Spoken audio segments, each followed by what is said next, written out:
बिस्मिल्लाहिर्रहमानिर्रहीम। अस्सलाम वालेकुम नाज़रीन, मैं हूं आपका मेज़बान हिशाम भट्ट। अगर बात करें इंटरनेशनल लेवल पर जो बनाए गए थाने हैं और इंटरनेशनल लेवल के जो थाने हैं उनके मेयार पर, तो अल्हम्दुलिल्लाह आज अगर हम पाकिस्तान की बात करें तो पाकिस्तान में भी जो थाने हैं वो इंटरनेशनल लेवल के मेयार के मुताबिक जो है मॉडर्न तरीके से बनाए जा चुके हैं और बनाए जा रहे हैं।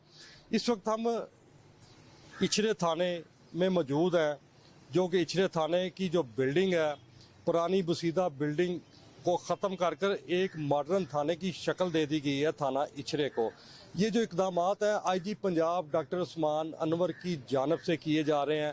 जहाँ पर इचरे थाने में जो SHO साहब मौजूद हैं उनसे जानते हैं कि क्या ये जो मॉडर्न थाने की बिल्डिंग बनाई गई है थाना इचरा की, इसमें कौन कौन सी सहूलियात फराम की जा रही हैं यहाँ पर आए हुए साइलिन को।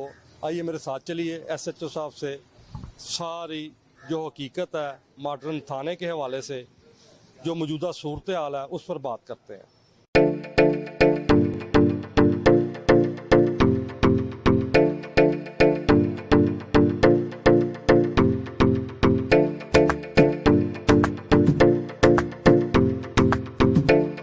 नाज़रीन, हम इस वक्त मौजूद हैं SHO बिलाल साहब जो थाना इचरा में तैनात हैं। बड़े यंग, खूबसूरत और दबंग किस्म के पुलिस अफसर हैं बज़ाहिर देखने में।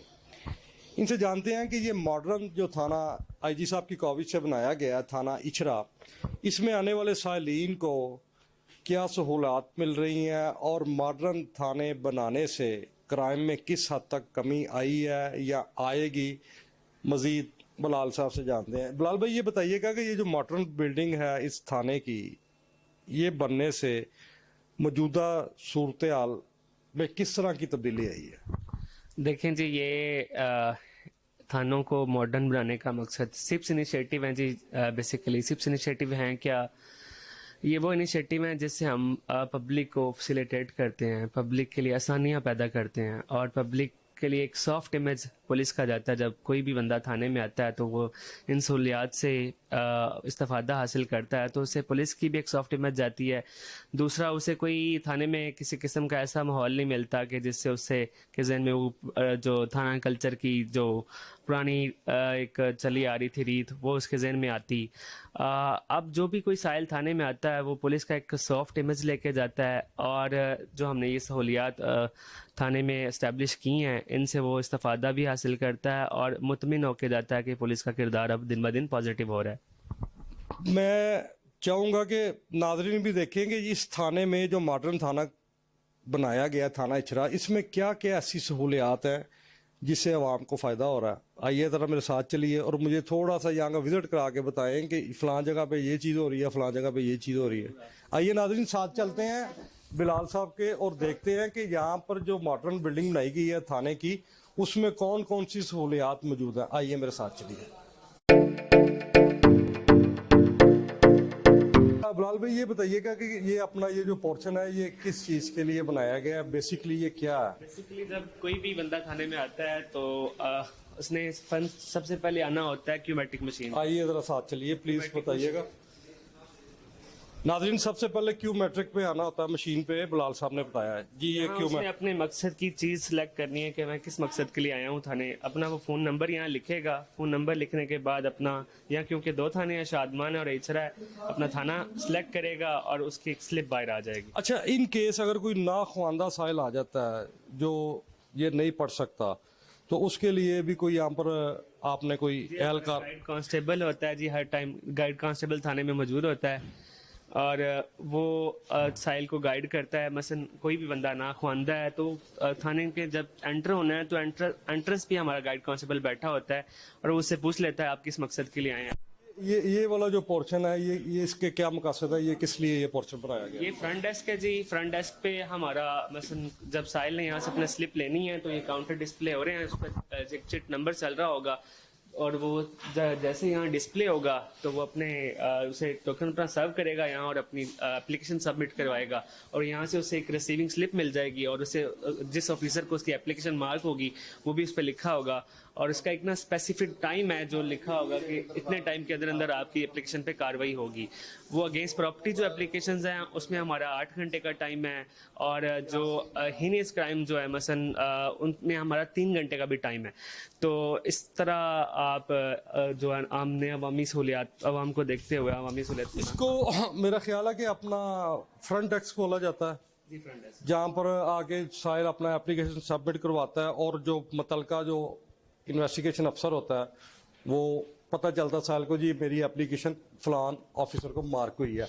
अच्छा, मजीद यहाँ पर क्या क्या है? ये जी पब्लिक वेटिंग एरिया है, जो कि कोई भी साइल जब थाने में आता है तो अगर उसे इंतज़ार करना हो, मसलन उसका जो टोकन है उसमें अभी टाइम हो, तो हमने ये वेटिंग एरिया बनाया हुआ है जहां पब्लिक बैठ के इंतज़ार कर सकती है अपने टोकन नंबर का, और जैसे उनका टोकन आए तो वो उसका अपना जाके काउंटर पे अपनी सर्विसेज ले सके। ये जो एलसीडी यहाँ पर डिस्प्ले की गई है इसका क्या मकसद है? इसमें जी हमने डेली बेसिस पे जो हमारे जो एप्लीकेशंस आती हैं थाने में उसमें हमने किन लोगों को बुलाया हुआ है और हवालात में कौन कौन से लोग बंद हैं और एसएचओ से मिलने का टाइम क्या है, और आप थाना में जो हवालाती हैं उनको मिलने का टाइम क्या है, इसमें सारी हमने डिटेल मेंशन की हुई है, और ताकि लोग यहाँ से पढ़ के इससे मुस्तफ़ीद हो सकें। अच्छा, हवालात में जो अपना मुल्ज़मान होते हैं उनको क्या सहूलतें दी जा रही हैं? जी, हवालात में जो एक कैदी के हकूक़ हैं उनका मुकम्मल ख्याल रखा जाता है, उनको खाना दिया जाता है, और उनसे जो मुलाकात का वक्त है मसलन उसमें वो हमने यहाँ लिख के लगाया हुआ है कि 24 घंटे आप किसी भी वक्त उनको मिल सकते हैं। तो इसका मकसद यही है कि कोई भी जो कैदी है उसके जो हकूक़ हैं वो उसमें कोई खलल पैदा ना हो, और जो अवाम है वो अपना इससे मुस्तफ़ीद हो सके। अच्छा, ये भी बताइएगा ये जो हवालात में जो कैदी होते हैं उनमें कोई इस किस्म का ज़ईफ़ या कोई अपना बीमार किस्म का कैदी होता है तो क्या उसकी कोई स्पेशल केयर की जाती है? जी, अगर कोई कैदी बीमार हो तो हम उसे करीबी हॉस्पिटल में लेके जाते हैं। पहले कोशिश करते हैं कि उसका मेडिकल चेकअप करवा लें डॉक्टर को बुला के, और अगर कोई ज़्यादा मसला हो तो हम करीबी हॉस्पिटल में उसके से एडमिट भी करवा देते हैं और उसका इलाज मुआलजा भी करवाते हैं। पुलिस ऑफिसर के साथ साथ इंसानियत को भी जो है वो आप बुरुए कार लाते हुए कैदियों की एक अच्छे तरीके से देखभाल भी की जाती है। जी बिल्कुल जी, ये हमारे फ़राइज़ में शामिल है कि सबसे पहले जी अवाम के हकूक़ का ख्याल रखना। अवाम के हकूक़, और कैदी भी है तो अभी वो मुल्ज़िम है, अभी उस पर इल्ज़ाम साबित नहीं हुआ तो उसके जो हकूक़ हैं उसके हकूक़ का ख्याल रखा जाता है, और उससे अगर उसे कोई मसला दरपेश हो, उसका कोई सेहत का मसला हो तो उसे हम चेकअप भी करवाते हैं उसका। नाज़रीन, मजीद देखते हैं कि यहाँ पर और कौन कौन सी सहूलियात हैं। आइए मेरे साथ चलिए। फैसिलिटेशन ऑफिसर इस मकसद के लिए है कि जी कोई जो अपनी एप्लीकेशन लिखवाना चाहता है और उसे नहीं पता चल रहा है उसे किस तरह एप्लीकेशन लिखनी है, या कोई भी उसके साथ इंसिडेंट हुआ है तो जी ये रूम फैसिलिटेशन ऑफिसर का है। जमील साहब हमारे फैसिलिटेशन ऑफिसर हैं। कोई भी बंदा अस्सलाम वालेकुम जमील साहब, आप कैसे हैं? खैरियत से हैं? उम्मीद करते हैं कि अपना आवाम को दरपेश मसाइल हल करने में आप अपना दबंग अंदाज जो है वो इस्तेमाल कर रहे हैं। आप आवाम को कोई पैसे देना चाहते हैं पुलिस डिपार्टमेंट की जानब से?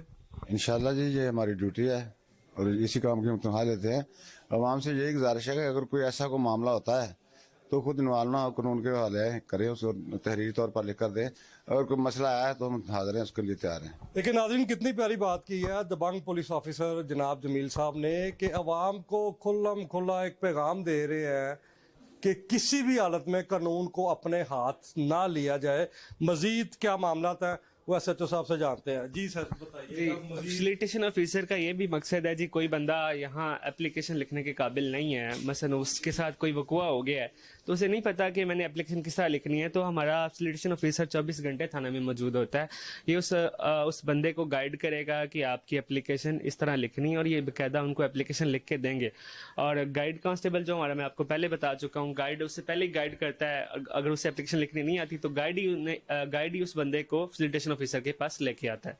तो यहाँ से फिर जी वो एप्लीकेशन लिखवा के दोबारा फ्रंट डेस्क पे जाके। अच्छा, ये भी बताइएगा कि ये जो अपना आईजी साहब के अच्छे इकदाम में से एक इकदाम ये भी है कि थाने जितने भी हैं उनकी पुरानी बिल्डिंगों को मॉडर्न बिल्डिंगों में कन्वर्ट कर दिया गया। इस वजह से क्या क्राइम में भी कोई कमी आई है?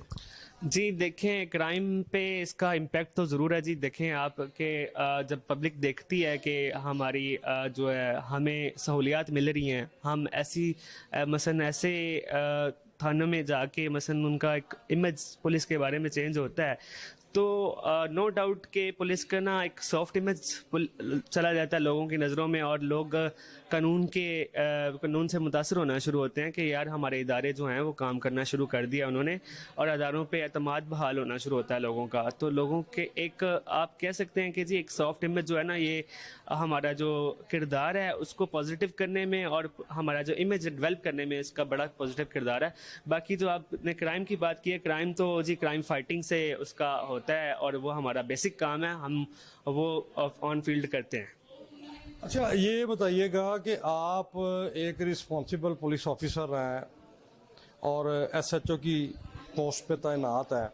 ये जो नौजवान नस्ल है, आप इनके वालिदैन को कोई अपने डिपार्टमेंट के तवज्जुह से या पुलिस डिपार्टमेंट की जानब से कोई पैगाम देना चाहते हैं नौजवान नस्ल के वालिदैन को?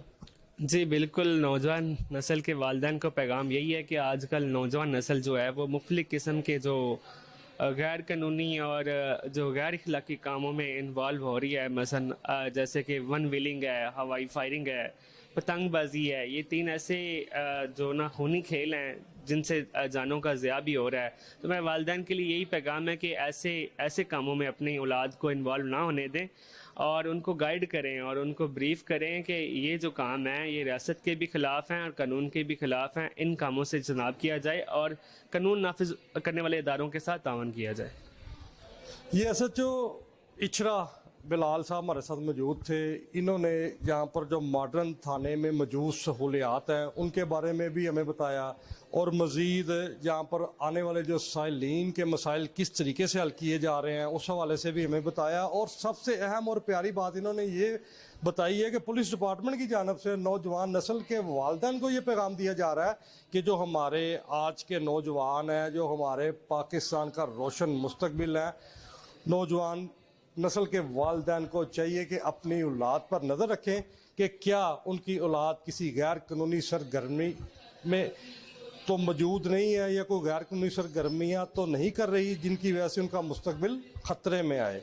इसी के साथ अपने मेज़बान शाम भट्ट को इजाज़त दें। इंशाल्लाह नेक्स्ट प्रोग्राम में आपसे जल्द मुलाकात होती है। पाकिस्तान जिंदाबाद।